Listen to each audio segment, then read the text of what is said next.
नाजरीन की खिदमत में आसिफ खान का आदाब। डीडी उर्दू पर गज़ल का सफ़र जारी है और हम एक बार फिर हाजिर हैं आपकी खिदमत में आपका पसंदीदा प्रोग्राम सफ़र गज़ल का लेकर।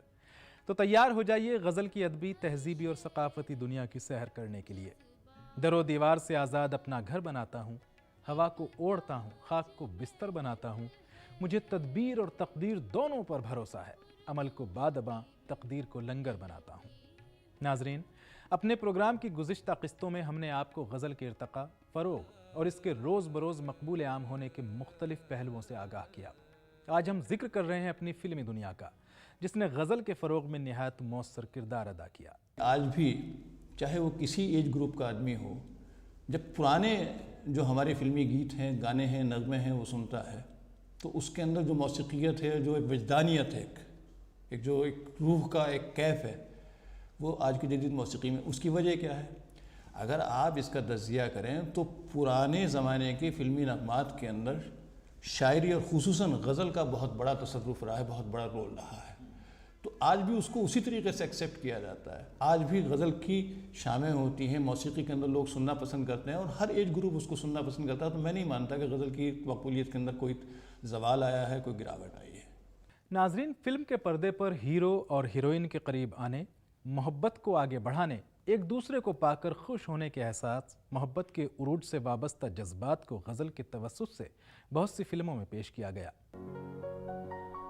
तुमसे इज़हार हाल कर बैठे, तुमसे इज़हार हाल कर बैठे, बेखुदी में कमाल कर बैठे हैं, तुमसे इज़हार हाल कर बैठे।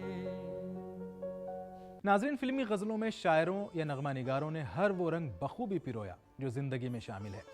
किसी की बेवफाई, जुदाई और बिछड़ जाने के लिए और किसी की याद में अश्क अफ़शानी के लिए भी गज़ल के पैकर का इंतखाब किया गया। गोपाल दास नीरज पहली फिल्म थी, नई उम्र की नई फसल। गाना लिखते हैं, कारवां गुजर गया गुबार देखते रहे जी। राज कपूर की मेरा नाम जोकर के लिए गाना लिखते हैं, ए भाई ज़रा देख के चलो, आगे ही नहीं पीछे भी, दाएं ही नहीं बाएं भी जी। देवानंद के लिए गाना लिखते हैं, शोखियों में घोला जाए फूलों का शबाब, उसमें फिर मिलाई जाए थोड़ी सी शराब, होगा जो फिर नशा तैयार वो प्यार है। बताइए क्या लफ्ज़ियात है इसमें मुझे उर्दू के अलावा किसी दूसरी ज़बान का कोई भी लफ्ज़ आया हो तो बता दीजिए जी। गोपाल दास नीरज के हिंदी के सबसे बड़े कवि होने में कोई शुबा नहीं है। तो ज़बानें जो हैं उनका अपना जादू होता है, ज़बानों की अपनी असर आफरीनी होती है जी। और वो जादू सर चढ़ के बोलता है। गज़ल के लिए जो हम मौसीक़ी तराशते हैं तो उसमें बहुत आसान तरीके से आप अपनी बात पहुंचाते हैं। अगर हम ये कह दें थोड़ी देर के लिए कि क्या बग़ैर मौसीक़ी के गज़ल का कोई तसव्वुर नहीं हो सकता, तो ये मेरा ख्याल ये बहुत मुनासिब बात नहीं होगी। आप बग़ैर मौसीक़ी के भी शायरी का और गज़ल का तसव्वुर है और बिल्कुल हो सकता है और उतना ही तासुर कायम करता है वो, अगर शेर में जान है तो।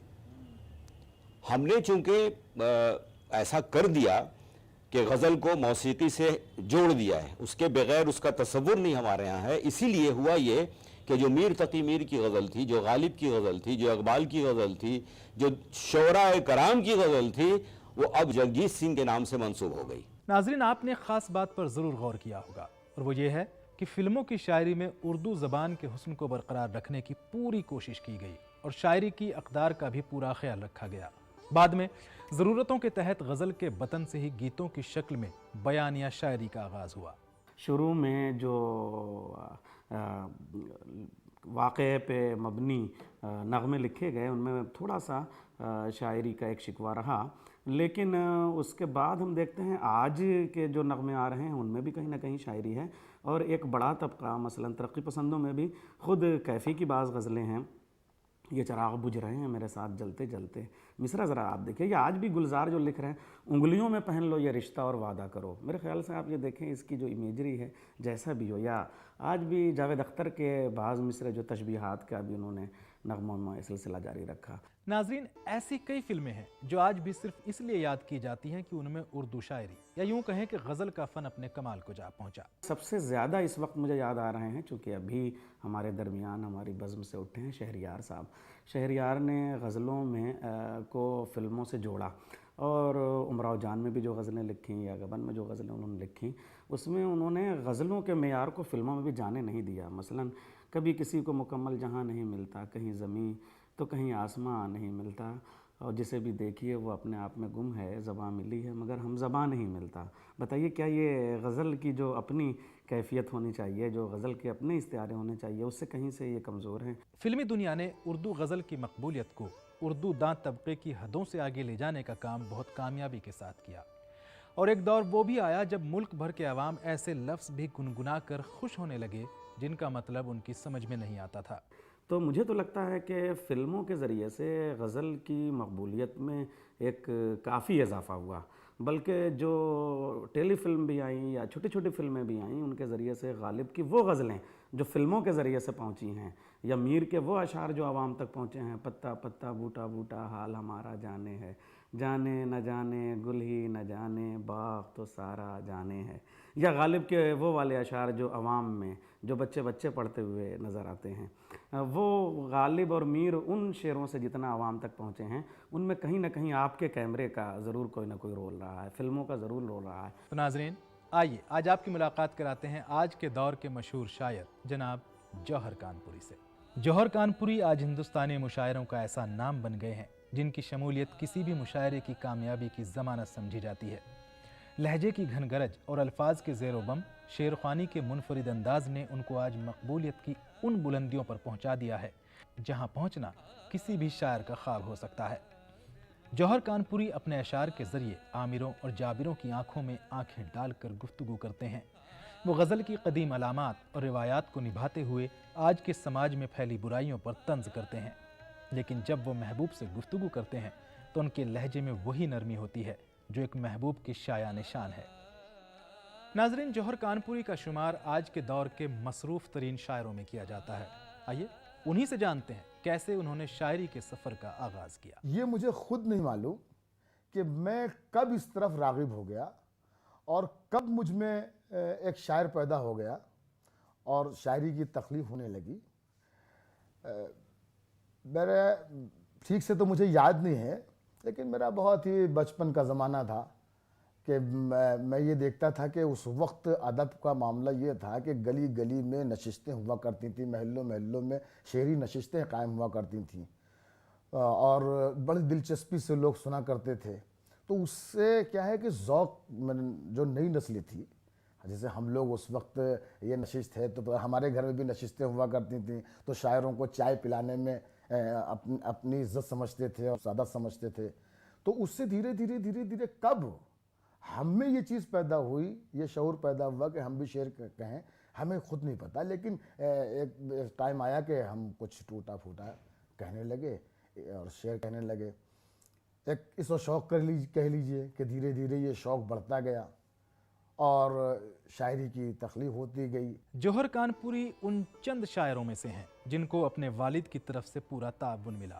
आइए जौहर कानपुरी साहब से ही जानते हैं कि उनके वालिद ने उन्हें क्या क्या नसीहतें की थी। इसमें मेरे वालिद मोहतरम ने मेरे साथ बहुत ताउन किया। उन्होंने मुझे बहुत कोऑपरेट किया। जब उन्हें ये अंदाज़ा हुआ कि ये हज़रत शेर कहने लगे हैं, तो वो ख़ुद चूँकि दिलचस्पी रखते थे शायरी से, तो मुझे वो सहारा देने लगे। तरही मुशायरे होते थे, तरही नशिस्तें होती थीं, तो वो मुझे ख़ुद ला के मिसरा देते थे कि मियाँ ये मिसरा आपके आया है, इस पर आप शेर कहिए। धीरे धीरे मैं जब शेर कहने लगा और उन्हें ये लगने लगा कि नहीं, अब तो ये पूरी तरीके से ख़राब होने पर हैं, तो फिर मुझे एक बार समझाया उन्होंने बिठा के कि मियाँ देखिए, शायरी का शौक़ तो ठीक है, लेकिन कभी इसे कारोबार, कभी प्रोफेशन मत बनाइएगा।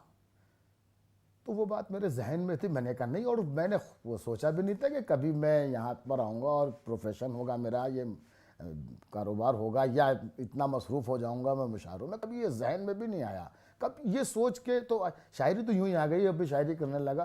धीरे धीरे धीरे धीरे पता नहीं किस वक्त कैसे हालात पैदा हुए या क्या, कि एक आध मुशायरों में शिरकत का मौका मिला। शौक़ तो देखिए अंदर होता है आदमी के, जो एक फ़नकार है तो उसको अपना फ़न पेश करने के लिए बेचैन रहता है अपना फ़न।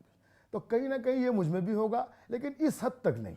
नाजरीन, जौहर कानपुरी को मुशायरों में बड़ा एहतराम मिलता है, लेकिन मुशायरों में अपनी साख को बचाए रखना हमेशा आसान नहीं रहता। आइए जानते हैं पहले मुशायरे से आज तक का उनका सफ़र कैसा रहा। मुझे याद है कि जबलपुर का वो मुशायरा पहला मुशायरा था। वहाँ से मुझे दावतनामा आया, अब मैं गया। मुझे बिल्कुल नहीं अंदाज़ा था कि लोग मुझे इतना पसंद करेंगे, लेकिन ये कि मुशायरों में मुझे बहुत सराहा गया। बस वो ये समझ लीजिए कि एक ख़राब रास्ते पर या अच्छे रास्ते पर चलने का एक बहाना हो गया, और साथ धीरे धीरे धीरे धीरे, और कब इतनी तेज़ी से हम यहाँ तक आ गए, और आज इतनी मसरूफियत है कि हर रात मुशायरे हैं, हर दिन सफ़र है, बस इसी में गुजर रही है। नाजरीन, जौहर कानपुरी उन शायरों में शामिल हैं जिनको पहली ही कोशिश में कामयाबी हासिल हो गई। मुशायरों में उनको जल्दी ही कबूल कर लिया गया। आइए जानते हैं बतौर शायर उनकी ख्वाहिशें क्या क्या रहती हैं। मेरे साथ अजीब इत्तेफाक हुआ, ये खुदा का ख़ास करम कहिए, कि पहले ही मुशायरे से वो मकबूलियत और वो इज़्ज़त और वो दादो तहसीन की सदाएँ मुझ तक आईं, और मुझे इस तरह सुना गया, नवाजा गया पहले ही मुशायरे से, जो बहुत से लोगों को बहुत वक्त गुजारने के बाद मिलता है। तो चूँकि मुझे पहले मुशायरे से ये हुआ, फिर मेरी ख्वाहिशें तो बढ़ने लगी। अब मैं हर मुशायरे में ये चाहता हूँ, आज तक मेरी ये ख्वाहिश है कि हर मुशायरे में ये चाहता हूँ कि मैं आऊँ और पहला शेर मैं पढ़ूँ और सतह उड़ जाए, और लोग मेरी तरफ मुतवज्जो हो जाए और मुझे भरपूर अपनी दादो तहसीन से नवाजें। तो ये ख्वाहिश पहले मुशायरे से मुझ में जागी, क्योंकि पहले मुशायरे में उठवा, आज तक है। और अल्लाह का करम यह है कि शायद मुझे याद नहीं है कि ऐसा कोई मुशायरा हुआ हो जहाँ लोगों ने मुझे मोहब्बतें न दी हों और इज़्ज़त से न सुना हो। बड़ी मोहब्बतों से सुनते हैं। जौहर कानपुरी सिर्फ एक शायर नहीं है, बल्कि एक बेहतरीन परफॉर्मर भी माने जाते हैं। उनके चाहने वाले उनके कलाम पर ही नहीं बल्कि उनके हाव भाव पर भी दाद देते हैं। उनका क्या मानना है? पहले भी यही था कि परफॉर्मर भी होना चाहिए था। जैसे कोई भी उठा के जिगर मुरादाबादी को, कुमार साहब को, वसीम साहब को, और भी पहले के जो शोरा हमारे मुशायरों में शरीक थे, ये सब के सब परफॉर्मर थे। और उसके इनके अलावा भी शायर थे, बहुत बड़े बड़े उस्ताद शायर थे, लेकिन गोशा नशीन थे। जो हमारे डाइस पर शायर थे, बहुत अहम नाम, मैं अब किसी का नाम नहीं लूँ, बहुत जो अहम नाम है वो आप समझ लें, वो सब के सब आला दर्जे के शायर थे, और शायर होने के साथ साथ परफॉर्मर भी थे। वे अच्छी पेशकश थी। लेकिन और बहुत अहम शायर उसी शहर में, उसी महल्ले में रहा करते थे जहाँ से वो निकल के आए परफॉर्मर, वो परफॉर्म नहीं कर सकते थे, इसलिए वो गोशानशी रहे। लेकिन उस ज़माने में इतना ज़रूर था कि जो स्टेज पर आता था वो शायर ही हुआ करता था। आज ये शर्त ख़त्म हो रही है, आज कोई भी आ जाता है, तो एक इससे भी बहुत बड़ा नुकसान पहुंच रहा है। जौहर कानपुरी ही क्या, हर शायर को नाक़िदीन का सामना करना पड़ता है, लेकिन जौहर कानपुरी को लगता है कि उन्हें अभी तनकीद का निशाना बनाया ही नहीं गया। आइए जानते हैं कि जौहर साहब अपने नाक़िदीन को कैसे लेते हैं। नक़ाद कह लीजिए या मुझसे मोहब्बत करने वाले तबसरा निगार कह लीजिए, तो उन्होंने मुझ पर तबसरे किए हैं, तनकीद नहीं की। अभी तक जो कुछ भी लिखा गया है वो मेरी हौसला अफजाई की गई है, हिम्मत अफजाई की गई है अभी तक। लेकिन मुझे ऐसा लगता है कि अभी मैं वाकई उस बुलंदी पर नहीं हूँ, और अभी मैं कुछ भी नहीं, अभी मैंने कुछ काम किया ही नहीं है अदब के मैदान में। और शायद यही वजह है कि मुशायरों की ये शोहरत, मुशायरों की ये तालियाँ, मुशायरों की ये दादो तहसीन मुझ पर कोई असर नहीं डालती।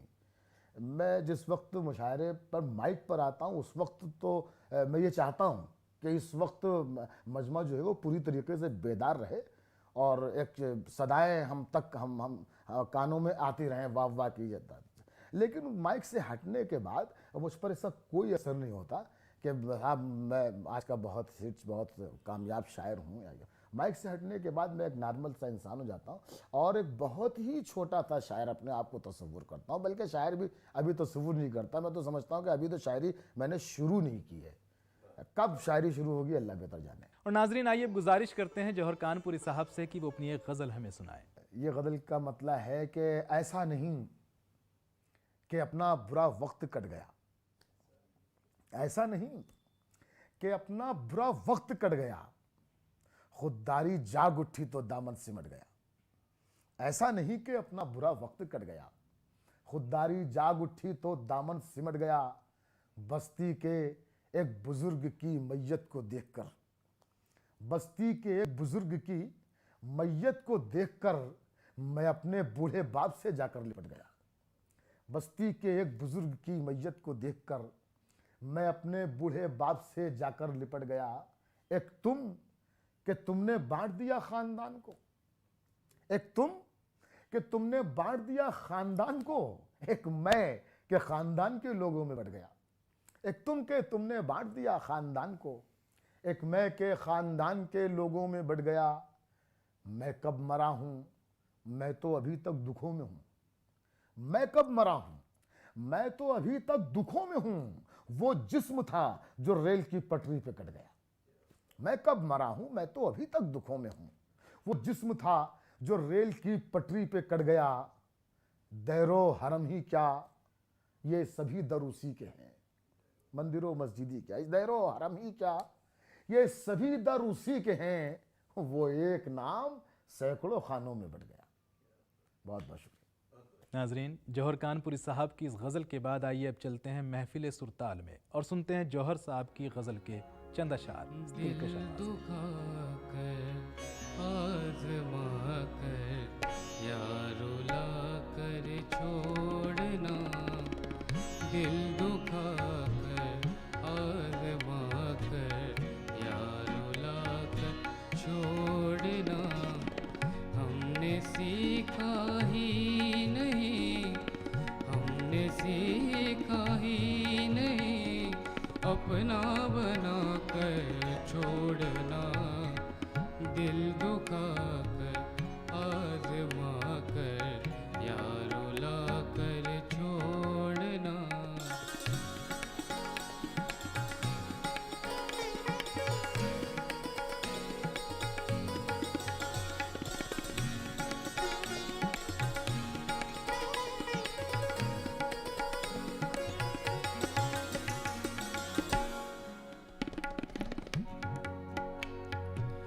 ताकि दुनिया ये न समझे हम में दूरी हो गई, ताकि दुनिया ये न समझे हम में दूरी हो गई। साथ जब भी छोड़ना मुस्कुरा कर छोड़ना। हमने सीखा ही नहीं, हमने सीखा ही नहीं अपना बना कर छोड़ना। दिल दुखा कर आज़मा कर या रुला कर छोड़ना।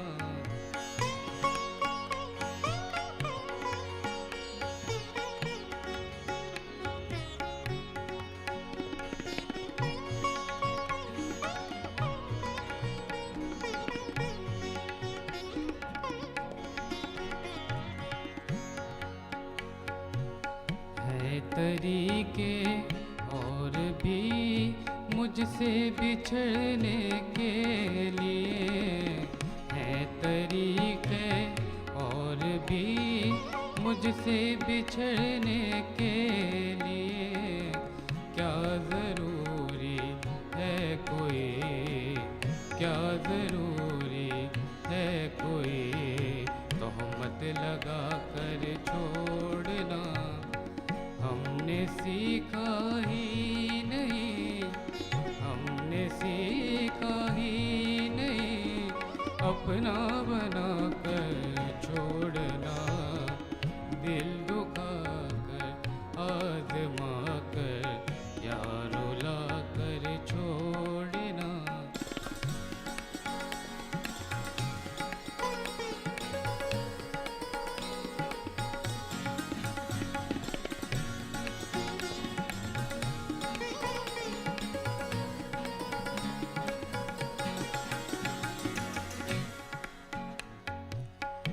होश बाकी रह गए तो जी नहीं पाऊंगा मैं, होश बाकी रह गए तो जी नहीं पाऊंगा मैं। कुछ न याद आए मुझे, कुछ न याद आए मुझे, इतनी पिला कर छोड़ना हमने सीखा ही नहीं, हमने सीखा ही नहीं।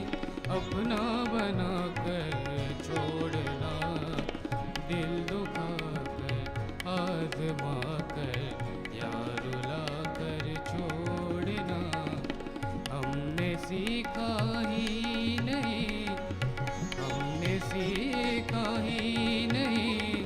अपना बना कर छोड़ना, दिल दुखा कर आजमा कर या रुला कर छोड़ना। क्या बात है नाजरीन, इसी के साथ हमारा ये एपिसोड यहीं ख़त्म होता है। उम्मीद है कि हमारी ये पेशकश आपको पसंद आई होगी। अगले हफ्ते हम आपकी खिदमत में फिर हाजिर होंगे गज़ल के बारे में कुछ नई मालूमात लेकर, और साथ ही आपकी मुलाकात कराएंगे एक मशहूर शायर से। तो आसिफ खान को दीजिए इजाज़त, आप देखते रहिए DD उर्दू।